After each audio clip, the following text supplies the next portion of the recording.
Hi guys, welcome back to Connecting You and Me and welcome back to a new vlog. सबसे पहले a very happy morning, happy afternoon, happy evening and a happy night to you all. So जिस भी time आप इस vlog को देख रहे हैं, I hope कि आपका वो टाइम happy हो. This is me Anam and I welcome you with a dead face. और इस डेड फेस की कहानी है आपको सुनानी. तो चलिए शुरू करते हैं बिना किसी बकवास के. तो मेरी ये दुख भरी कहानी शुरू होती है ओसीसी के कॉल के साथ, मतलब कि क्रू शेड्यूलिंग के कॉल के साथ. तो मैं कर रही थी होम स्टैंड बाय और मुझे आता है ओसीसी का कॉल, जिसको उठाने से मैं डर रही थी क्योंकि मेरी तबीयत ठीक नहीं थी और मुझे फ़ीवर था, कोल्ड था, इसलिए मैं उठाने से डर रही थी. फिर मैंने उठाया डरते डरते कॉल और फिर मुझे मिलती है गुड न्यूज़ कि मेरा जो होम स्टैंड बाय है वो कन्वर्ट हो गया है एयरपोर्ट स्टैंड बाय में. अब मुझे सज धज के तैयार होके जाना पड़ेगा एयरपोर्ट. पहुँच के मुझे एक और सरप्राइज़ मिलता है कि मैं एयरपोर्ट स्टैंड बाय की जगह पे एक फ़्लाइट के लिए पुल आउट हो गई हूँ, एक सेक्टर के लिए, लखनऊ चेन्नई. और मैं बस यही सोच रही थी बस मेरे कान में दर्द ना हो क्योंकि मुझे कोल्ड था. और उसके बाद मैं ऑपरेट करके आई लखनऊ से चेन्नई और अभी मैं पहुंच गई हूँ चेन्नई फाइनली. सो मुझे ये वाला गाना याद आ रहा था, जाना था जापान पहुंच गए चीन समझ के ना. आई होप आपको ये गाना पता हो, याद हो. बहुत पुराना गाना है लेकिन अपनी सिचुएशन पे मुझे यही गाना याद आ रहा था इस टाइम पे. अभी मैं पहुंच गई हूँ होटल रूम में और ये है मेरा रूम. आज मैं इसमें अकेले रहने वाली हूँ क्योंकि ऑब्वियसली मैं अकेली पुल आउट हुई हूँ, तो मेरा सेट ऑफ क्रू मेरे साथ नहीं है. वो चेन्नई का ही था और वो अपने अपने घर चले गए. मैं ही हूँ जिसका ले ओवर है और जिसको सिंगल ऑक्यूपेंसी में ये रूम मिला है. ऐसा ही होता है, हमारा कुछ फ़िक्स नहीं होता है. कभी भी हम पुल आउट हो जाते हैं, एक शहर से दूसरे शहर चले जाते हैं. तो ऐसा ही हुआ. और आज ऑनेस्टली पुल आउट होना मुझे इतना ज़्यादा बुरा नहीं लग रहा था क्योंकि मुझे एयरपोर्ट तैयार होके जाना बहुत यूज़लेस सा लग रहा था क्योंकि तबीयत ठीक नहीं थी. और उसमें तैयार होना और मतलब बिना किसी फ़्लाइट के ऐसे ही वहाँ पे जाके बैठे रहना, तो ये मुझे थोड़ा सा अच्छा नहीं लग रहा था, मन नहीं हो रहा था ऐसा. तो ये एटलीस्ट एक फ़्लाइट के लिए पुल आउट हो जाने पे वो चीज़ें थोड़ी सी प्रोडक्टिव हो जाती है कि आप किसी चीज़ के लिए जा रहे हो, काम के लिए, और आपने वो काम किया. तो बस अच्छा ही था, सही था जो भी था. और जो ऊपर वाला करता है वो अच्छा ही होता है. तो मैं तो बहुत स्ट्रॉन्ग बिलीवर हूँ इस चीज़ की.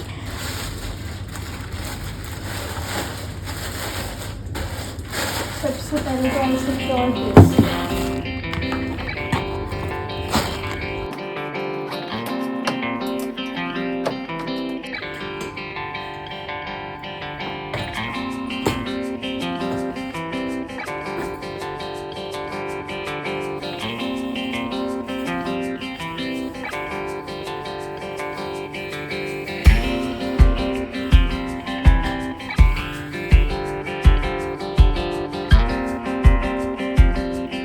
लेट्स सी बाहर का व्यू कैसा है. अंधेरा है वैसे तो, इतना कुछ खास दिख नहीं रहा है, पर हाँ बस सिटी लाइट्स हैं थोड़ी बहुत.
आई हैव नो आइडिया मैंने ये सारा कुछ जो है वर्टिकल में शूट क्यों किया है, व्लॉग फॉर्म में शूट नहीं किया है.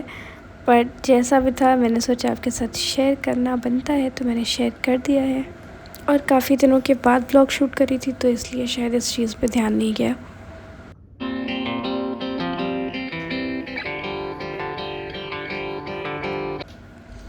शावर लेने से पहले मैंने अपना डिनर ऑर्डर किया क्योंकि उसको आने में भी टाइम लगता. और मेरा मन हो रहा था बस जल्दी से सो जाने का क्योंकि मेरे सर में इतनी दर्द हो रही थी.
सो ये मेरा डेली का रूटीन है। मैं आई मेकअप और लिपस्टिक रिमूव करने के लिए हमेशा वैसलीन का यूज़ करती हूँ, क्योंकि उससे वो अच्छे से निकल जाता है और बिल्कुल भी मतलब स्क्रैच नहीं होता किसी भी तरीके से। बस थोड़ी सी वैसलीन लेके जो भी हमारा आई मेकअप है उसके ऊपर लगाना है आइज़ क्लोज़ करके, एंड देन जेंटली रिमूव कर लेना है किसी भी कॉटन पैड की हेल्प से। तो मैं ऐसे कर लेती हूँ और सेम प्रोसेस मैं लिपस्टिक के लिए भी फॉलो करती हूँ।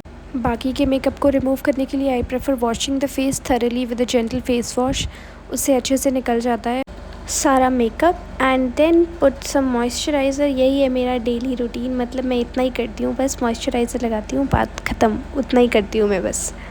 No serum nothing I use, because last 2 month से मुझे बहुत ज़्यादा ब्रेकआउट्स हो रहे हैं, बहुत ज़्यादा एक्ने हो रहे हैं, तो इसलिए मैं अवॉइड कर रही हूँ अभी कुछ भी अपने फेस पे लगाने का। बस थोड़ा बहुत एक कोई हाइड्रेटिंग सा फेस वॉश और कोई बिल्कुल भी नॉन कमीडोजेनिक सा मॉइस्चराइज़र, यही यूज़ कर रही हूँ मैं, दैट्स ऑल। और अभी हम पढ़ेंगे नमाज़। तो नमाज़ के लिए मैं जानमाज़ और चादर दोनों अपने बैग में रखती हूँ, पर अभी जानमाज़ नहीं है, शायद घर पे मैंने निकाली फिर मैं भूल गई रखना, तो मेरे पास है चादर, तो मैं उसका यूज़ करूँगी। चादर मैं इसलिए रखती हूँ क्योंकि इन केस अगर कभी जानमाज़ नहीं है मेरे पास तो मैं चादर यूज़ कर सकती हूँ। जैसे कि आज मेरी चादर मेरे बहुत काम आ गई।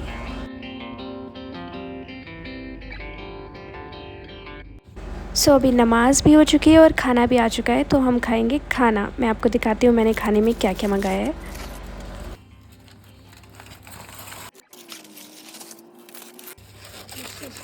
घर का this is paneer, this is dal, this is gulab jamun, सबका favourite, this is chapatis, mixed veg, and this is my ginger tea. Hi guys, welcome back to connecting you and me. और जो भी मैंने इसके पहले मैंने सब कुछ आपको दिखाया, उससे आई होप आपको समझ में आ गया होगा कि एक कैबिन क्रू की लाइफ इजी नहीं होती है, और बहुत सारे ऐसे अप्स एंड डाउन्स और बहुत सारे ऐसे मतलब क्विक चेंजेस होते रहते हैं जिनके बारे में आप बिल्कुल भी अंदाज़ा नहीं लगा सकते हो। बहुत ज़्यादा प्लानिंग करके मतलब हम अपना दिन या हम अपना टाइम नहीं स्पेंड कर सकते हैं। मैं तो बहुत ज़्यादा प्लानिंग करती ही नहीं हूँ यार। जो जैसा चल रहा है फ़्लो के साथ चलो और सब अच्छा ही होता है, ऊपर वाला है तो सब अच्छा ही होगा। जैसा कि आपने देखा कि मुझे जाना था जापान, पहुँच गई मैं चीन समझ गए होंगे आप लोग देख के। तो मैं जा रही थी एयरपोर्ट स्टैंड बाय के लिए, वहाँ से मैं पुल आउट हुई और मतलब मैं एयरपोर्ट स्टैंड बाय भी ये सोच के ही जा रही थी कि काश इससे तो अच्छा था कि मेरी फ़्लाइट ही लगा देते एयरपोर्ट स्टैंड बाय लगाने से अच्छा, क्योंकि मेरी जैसी तबीयत हो रही थी उसमें मेरे लिए तैयार होना एयरपोर्ट स्टैंड बाय के लिए बहुत यूज़लेस सा लग रहा था। बट मुझे नहीं पता था कि मुझे एक्चुअल में एक फ़्लाइट के लिए ही बुलाया गया है एयरपोर्ट स्टैंड बाय पे, और मैं पहुँचते साथ ही फ़्लाइट ऑपरेट करने चली जाऊँगी। आई रीच्ड द एयरपोर्ट और वहाँ से फिर मुझे पता चला कि मुझे फ़्लाइट ऑपरेट करनी है। मतलब बहुत ही ज़्यादा क्विक हो गया ये। उसके बाद I went for the flight. थकान तो नहीं हो रही है, चेन्नई क्रू के साथ मैंने फ़्लाई किया। मैं लखनऊ से चेन्नई आई और एक सेक्टर ऑपरेट किया मैंने। कल वापस जा रही हूँ मैं डेरेट करके, और बस मेरी हालत बिल्कुल भी ठीक नहीं है गाइज़। तो अभी खाते हैं खाना, और खाना खाने के बाद मैं सीधा सोने वाली हूँ, बिल्कुल भी टाइम वेस्ट नहीं करने वाली हूँ।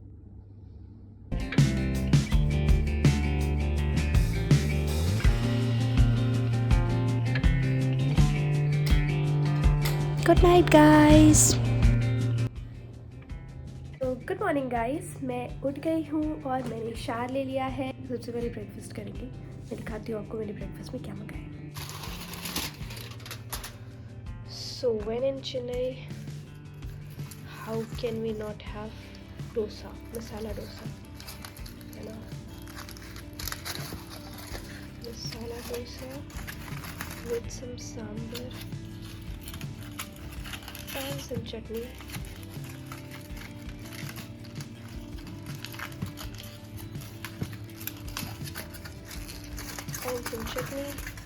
यही मेरी चाय जो कि बहुत ज़्यादा ज़रूरी है, उसके साथ में है थोड़ी सी cookies.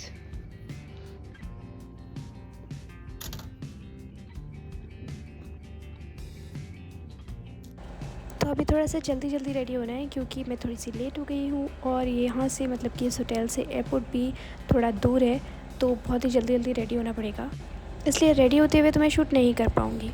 So now I am ready, let's go.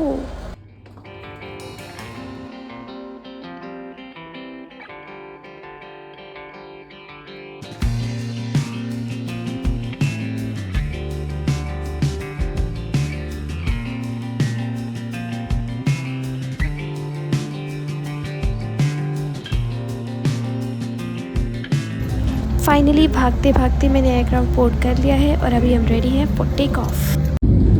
Bye bye Chennai, until we meet the next time. और इस बार पुल आउट होके नहीं, नॉर्मल वाले ले ओवर पे, ताकि मैं कहीं घूमने का कोई प्लान करके आ पाऊँ। गाइस सामने ये जो क्लाउड्स हैं, पता नहीं क्यों पर ये मुझे बहुत प्यारे लग रहे हैं, एकदम वाइट आउटलाइन जैसे लग रहे हैं।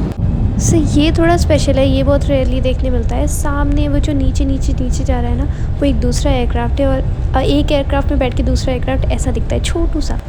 So finally I landed in Lucknow और 12-13 घंटे में, पिछले 12-13 घंटे में काफ़ी सारे रैंडम चेंजेस हो गए हैं मेरे जीवन में। ये सब तो चलता ही रहता है एक विमान कर्मी दल के जीवन में। आई होप आपको मेरा ये अजीब सा व्लॉग पसंद आया होगा। अगर अच्छा लगा है तो वीडियो को लाइक करना और चैनल को सब्सक्राइब करना। I will see you in the next video. Till then stay well, stay safe and peace out.